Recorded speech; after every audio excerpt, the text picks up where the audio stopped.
Alright, Rich Fantassel back with you, finishing up our Week 11 recap. The New England Patriots with a 30-17 victory over the San Francisco 49ers. The Patriots now move to 8-2, an impressive 5-0 on the road. San Francisco has lost 9 straight. They dropped to 1-9.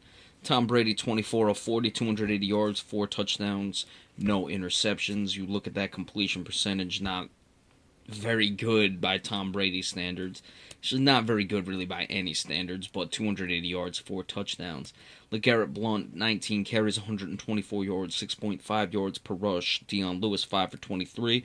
His first game back since suffering that knee injury last year. Hats off to him. The team altogether 30 carries, 171 yards, 5.7 yards per rush.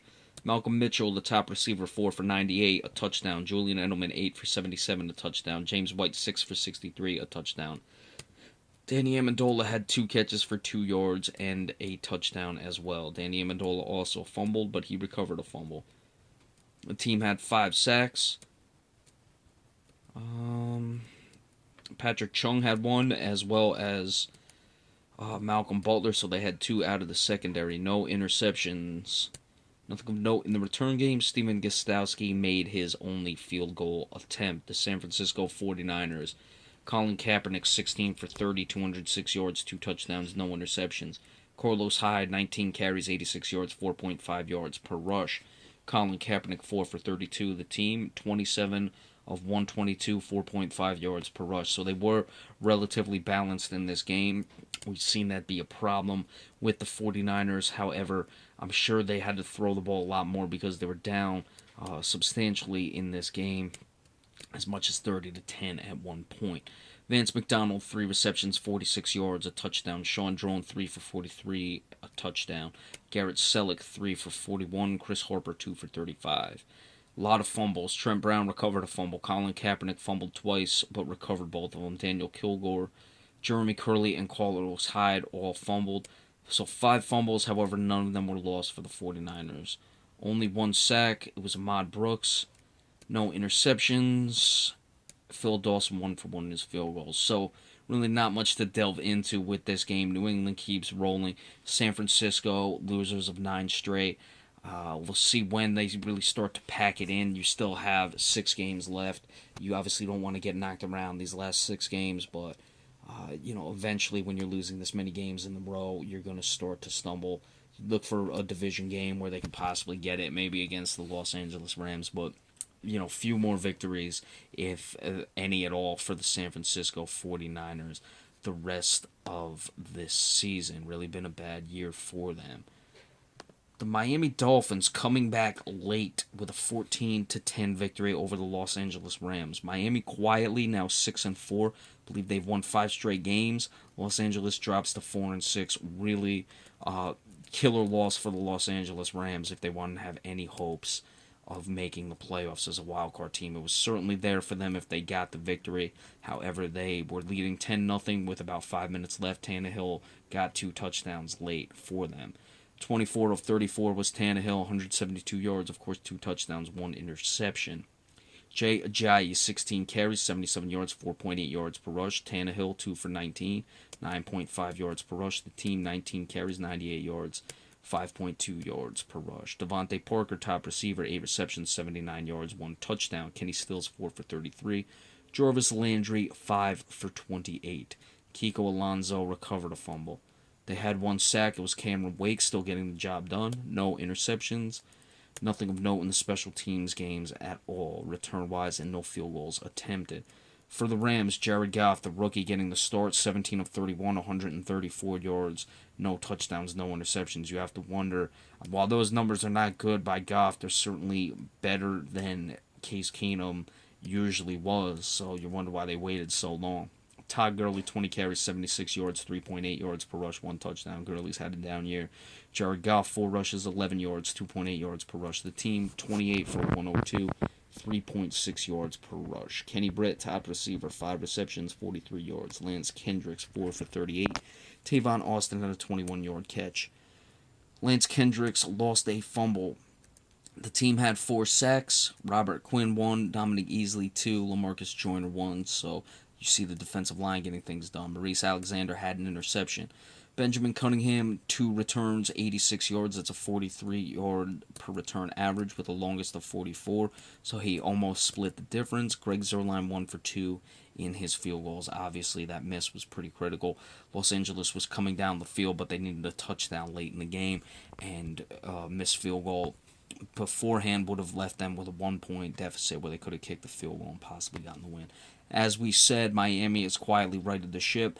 Ryan Tannehill is starting to come along. I got to give him credit. I've been critical of Ryan Tannehill, but he's getting the job done as of right now. His numbers aren't flashy, but he's now winning games and he's making the plays that are needed. In the past, he might have put up more gaudier numbers, but just an inconsistent basis. For the Rams, like we said, very tough loss. They've got to figure out that quarterback situation.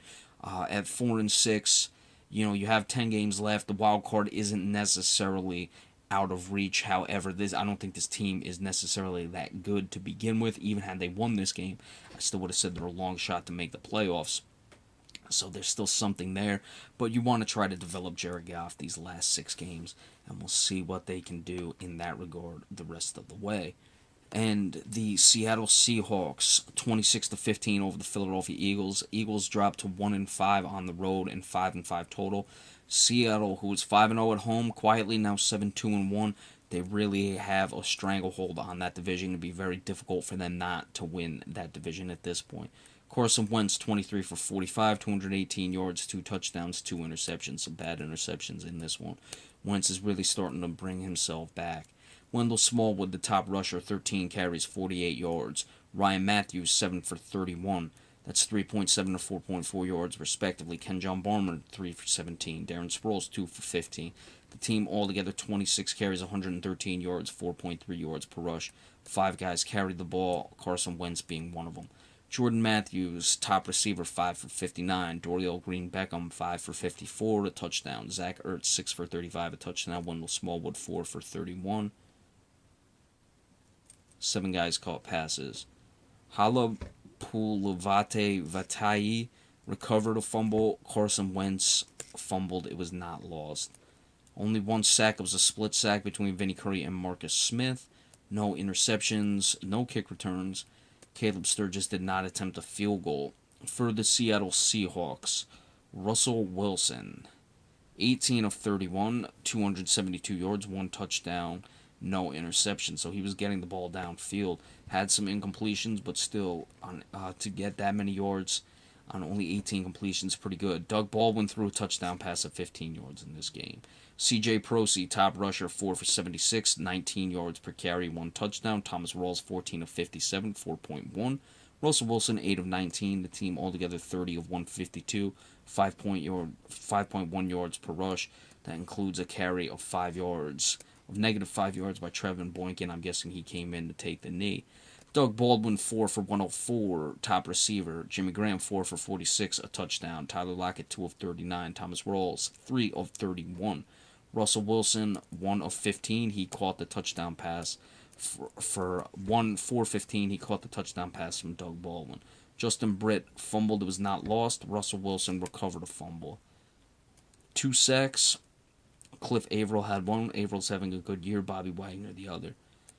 Cam Chancellor, Richard Sherman had the 2 interceptions. Nothing of note in the return game. Stephen Hausch got 2 for 3 in his field goals. So, Philadelphia, after that 3-0 start, they are now 2-5. It's going to be a difficult one going cross-country to Seattle to get the victory. Carson Wentz, he's missing a lot of passes. They were talking about it, maybe it was last week or 2 weeks ago. He's missing a lot of passes high. I saw him miss a few high in this game. For Seattle, they've got to solve that offensive line. Well, they had to solve that offensive line, and it looks like it's starting to come along. The running game is starting to come along as well. Russell Wilson, a few too many incompletions than I'd like to see from him. However, he's still getting the job done. But there's a little bit of inconsistency, not necessarily in the bad way. As we said, he got a lot of yards, but had a few too many incompletions. So that's something he'll have to clean up just a bit and look for Seattle to do that. Their defense is really starting to come along, and Seattle is quietly moving to the top of that NFC. All right, so that is it for the Week 11 recap. Maybe do a recap of tonight's game. I don't know how much of it I'm going to watch. Remember, though, if I don't, we will be back tomorrow for the preview of the Monday Night Football game from Mexico City. Yes, football in Mexico City, and we're talking about American football, not soccer football. Between the Oakland Raiders and the Houston Texans. Not even sure who the home team is in that one, but we will give you the preview of that come tomorrow, so be sure to stay tuned. Thank you all for viewing. Remember, we appreciate all subscriptions and all shares. That'd be very kind of you. Thank you very much, and enjoy the rest of your day. Have a good night.